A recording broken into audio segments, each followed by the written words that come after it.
Hello friends, तो आज हम यूनिट 2 का आरएसी का पार्ट 16 पढ़ने जा रहे हैं। कास्केड रेफ्रिजरेशन सिस्टम और लो टेम्परेचर रेफ्रिजरेशन सिस्टम। क्लियर? तो चलिए शुरू करते हैं। ओके गाइस, तो लो टेम्परेचर रेफ्रिजरेशन सिस्टम क्या है?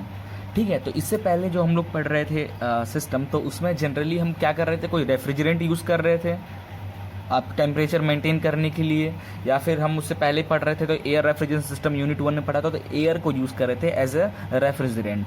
और वेपर प्रेशर वाले जो यूनिट 2 है उसमें हम पढ़ रहे थे उसी रेफ्रिजरेंट को यूज़ करके, अमोनिया हो चाहे CO2 हो, यूज़ करके एज ए रेफ्रिजरेंट हम रेफ्रिजरेशन इफेक्ट जनरेट कर रहे थे।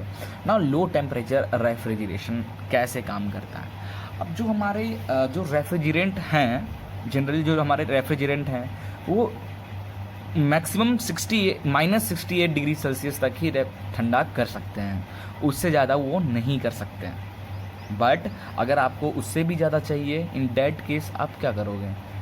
ठीक है, so in refrigeration system the temperature from -100 degree Celsius to -270 degree Celsius are treated as low temperature refrigeration system. Clear?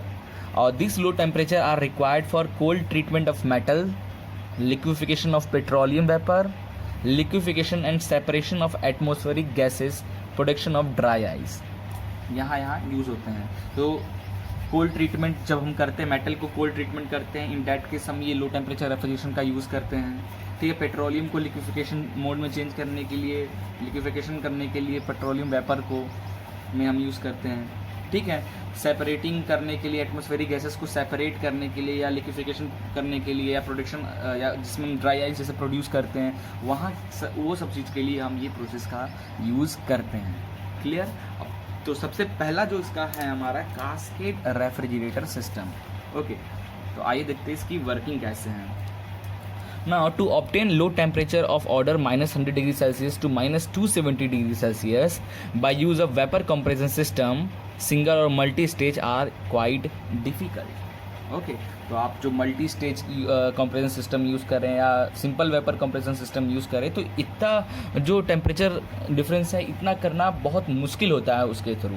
Okay, इसलिए even high pressure refrigerant like R22 को ले can produce temperature only -65 degree Celsius. ठीक है, जो high pressure refrigerant है जैसे R22, it can produce only -65 degree Celsius in a 3 stage system. Okay, not a simple stage में इसका और कम होगा। इन 3 स्टेज सिस्टम R22 जो है -65 डिग्री सेल्सियस पे काम कर रहा है। अब ये R22, R123, R134 ये सब क्या है? रेफ्रिजरेंट का क्राइटेरिया। मैं आपको थोड़ा डिफरेंस बताता हूँ इसको, जस्ट वेट। ओके, ये देखिए, ठीक है, freezing temperature at atmospheric pressures पे R11 का R11 जो है -111 डिग्री सेल्सियस तक जा सकता है, R12 -157.5 डिग्री सेल्सियस पे, R13 -181 पे, R21 135 पे। ये कब का केस है?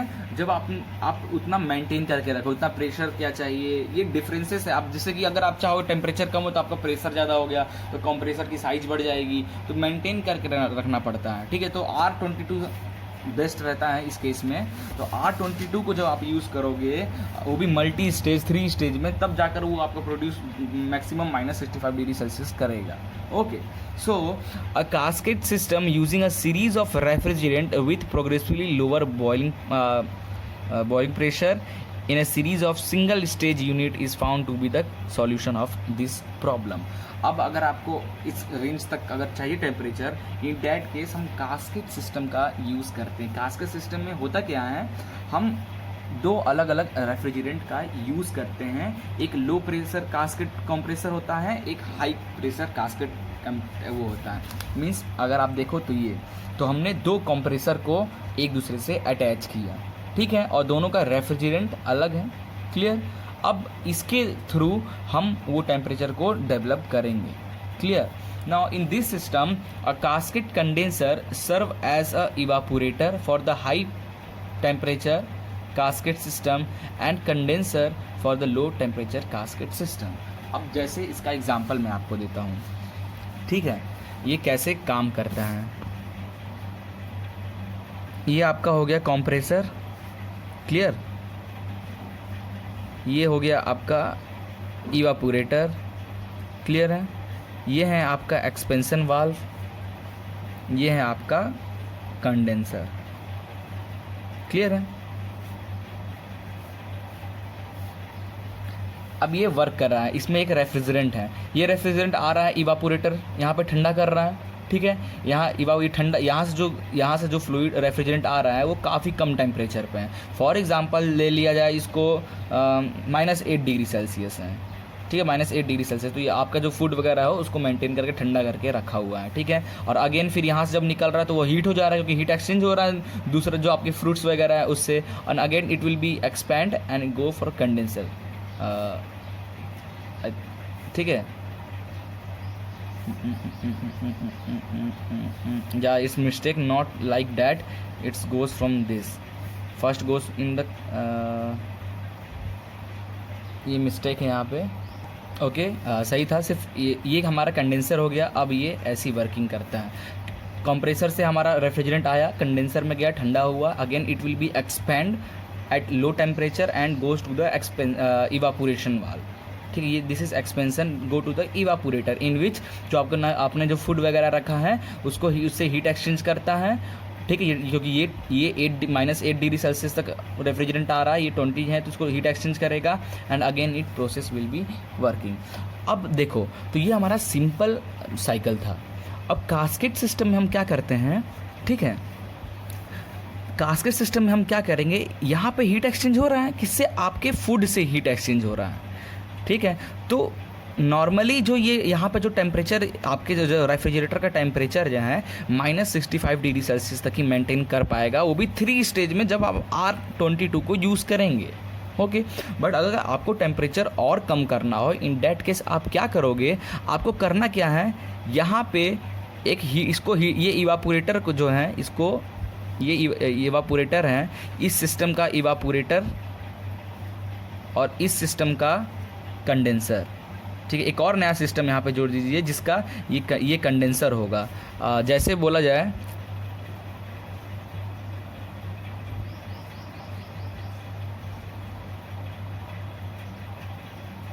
कंडेंसर, कंप्रेसर, ये अभी क्या है, इस सिस्टम के लिए ये अभी है इवापोरेटर, ओके। एक और सिस्टम हम बनाते हैं, अब कंडेंसर इसमें एक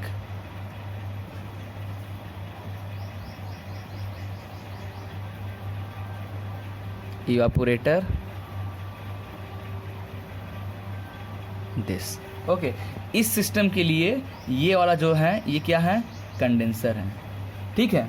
अब जो लिक्विड यहाँ से जो हीट एक्सचेंज करके आ रही है, कंप्रेसर में कंप्रेस हो रही है, और फिर कंडेंस, यहाँ पे जो कंडेंसिंग हो रही है, यहाँ पे जो वो हो रहा है नॉर्मल एयर से, यहाँ पे जो लिक्विड ठंडा हो रहा है वो किससे हो रहा है, एक और जो सिस्टम से जो रेफ्रिजरेंट आ रहा है वो उसको ठंडा कर रहा है, ठीक है। तो इसका टेम्परेचर और डाउन हो गया, टेम्परेचर, उसके बाद एक्सपेंड में जाके और डाउन हो गया, तो ये -1 मतलब 273 डिग्री सेल्सियस तक चला गया, और यहाँ पे जाकर आपके उस जो आप रिक्वायर्ड है, आपको -100 डिग्री सेल्सियस से 273 डिग्री सेल्सियस तक के आपको मेंटेन करना चाहते हैं, तो आप इस सिस्टम के थ्रू मेंटेन कर सकते हो, ओके। तो क्या हो गया, इस सिस्टम का ये कंडेंसर, ठीक है, इस सिस्टम का ये इवापोरेटर, इस सिस्टम के कंडेंसर को ठंडा कर रहा है, क्लियर। तो इन this system a casket condenser, okay, this is a casket condenser, ये वर्क लाइक अ इवापोरेटर है, तो इसके लिए ये कंडेंसर की तरह काम कर रहा है, तो इसलिए इसका सिस्टम का नाम दे दिया हमने कास्केट कंडेंसर, ठीक है। क्योंकि यहाँ पे मेंटेन करने के लिए इसका मेन एक कंडेंसर कौन हो जाएगा, ये वाला हो जाएगा, okay. So in this system a cascade condenser serves as an evaporator. It serves as a evaporator for the high pressure cascade system. तो high pressure cascade system का क्या है, evaporator है, okay.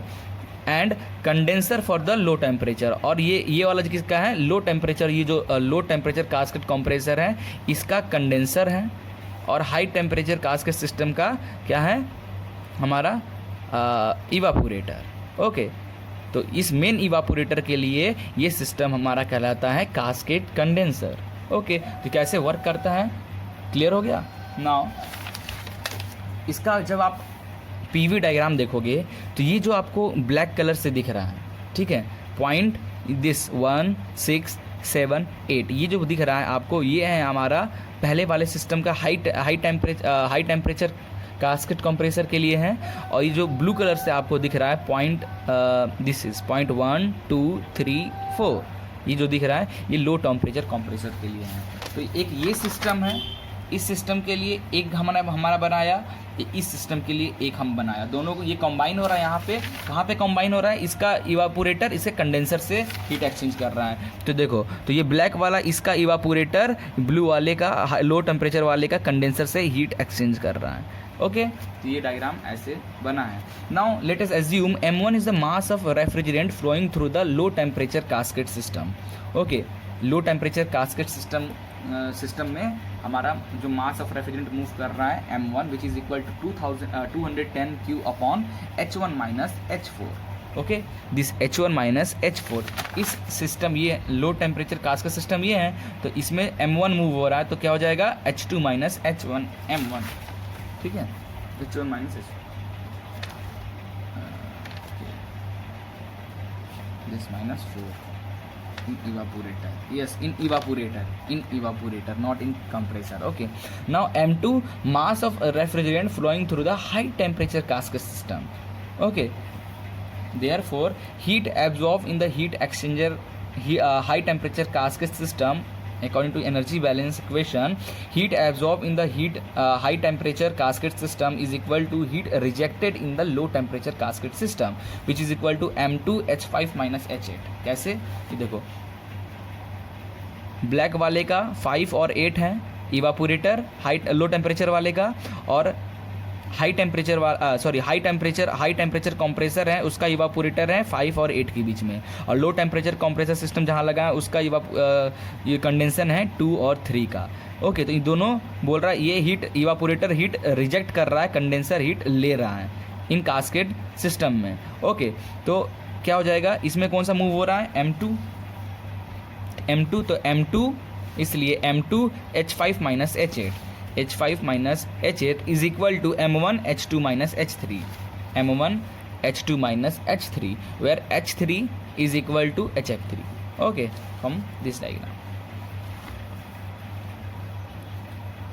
क्लियर है। Therefore m2 is equal to m1, इसको इधर transfer कर रहे हैं, और which is equal to m1 h2 minus h4, hf3 is equal to nothing but h4, this hf3 is equal to h4, hf3 is equal to hf4, ठीक है। तो h4 हमने लिख दिया इन kg पर minute. Now the total work done by the system, how much total work done, 2 compressor लगा हुआ है तो दोनों का वर्क होगा, एक पहले वाले का टेम्परेचर जो हाई टेम्परेचर कास्केट है और लो टेम्परेचर कास्केट कंप्रेसर है दोनों का, तो इसका क्या हो जाएगा, इसमें m1 मूव हो रहा है तो m1 h2 माइनस h1, और इसमें m2 h6 माइनस h5, दोनों को आप प्लस कर दोगे, ठीक है, तो आपका टोटल वर्क डन निकल जाएगा। तो टोटल वर्क डन हमारा कितना निकल कर आ रहा है, that this is okay. What is the refrigerating effect which is equal to m1 h1 minus h4 in cascade system, और नहीं इन दिस रेफ्रिजरेटर, हमारा मेन रेफ्रिजरेटर तो यही है ना। तो इसमें जो मूव हो रहा है m1 h4 माइनस h1, और sorry h1 minus h4, okay, so m1 h1 minus h4, okay, therefore refrigerating put the value of m1 from this, तो m1 की वैल्यू आप पुट करोगे 210 Q upon h1 minus h4, h1 minus h4, h1 minus इससे cancel, RE हो जाएगा 210 Q kilo joule पर minute. Therefore COP RE upon work done, RE is equal to 210 Q upon work done, what will be work done, this clear, हमने ये work done यहाँ put किया। Therefore what is the power, work done upon 60 is called the power, clear. Now अब COP in terms of temperature की बात कर रहे हैं। अगर इन टर्म्स ऑफ टेम्परेचर में what is the COP of this casket system, now let us assume TEL और TCL, TE for evaporator, C for condenser, L for low temperature के लिए, लो टेम्परेचर कास्केट सिस्टम जो है उसके लिए लो temperature casket compressor, okay, for this system low temperature casket compressor, high temperature casket compressor, okay.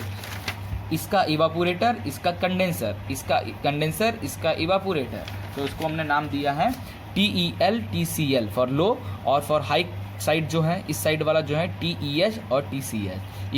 TEL and TCL is the evaporator and condenser temperature for the low temperature cascade system.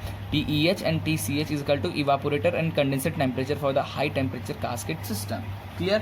Therefore, COP in the low side is equal to how much COP? TEL upon TCL minus TEL.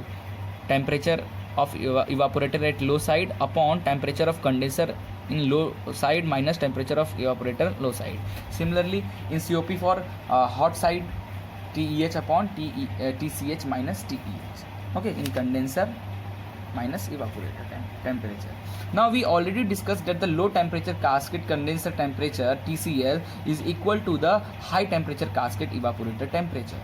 It means high temperature का जो ये evaporator का temperature है और low temperature compressor का जो ये condenser का जो टेम्परेचर है यहाँ पे आकर वो हो जाएगा इक्विलिब्रियम. ओके, देयरफॉर TCL माइनस TEH is equal to T1. Okay, therefore जहाँ पे TCL है और TEH है वहाँ पे 1 पुट कर दें. Therefore this equation change to this and this equation change to. Clear है इन टर्म्स ऑफ टेम्परेचर. तो कैस्केड सिस्टम का वर्क क्या कर रहे हैं, हम कोई एक रेफ्रिजरेंट का यूज़ करके मल्टी स्टेज करा लो या कुछ भी करा लो, हम टेम्परेचर जितना हम -200 डिग्री सेल्सियस -115 डिग्री सेल्सियस तक हम नहीं ले जा सकते हैं. इसलिए हम कैस्केड सिस्टम यूज़ करते हैं इन विच हम 2 कंप्रेसर लेते हैं, उसको सीरीज में कनेक्ट करते हैं और दोनों में रेफ्रिजरेंट अलग अलग या सेम रेफ्रिजरेंट यूज़ करके हम उस सिस्टम को सीरीज में कनेक्ट करके हम एक पर्टिकुलर जो हमें टेम्परेचर चाहिए वो हम मेंटेन करते हैं. क्लियर?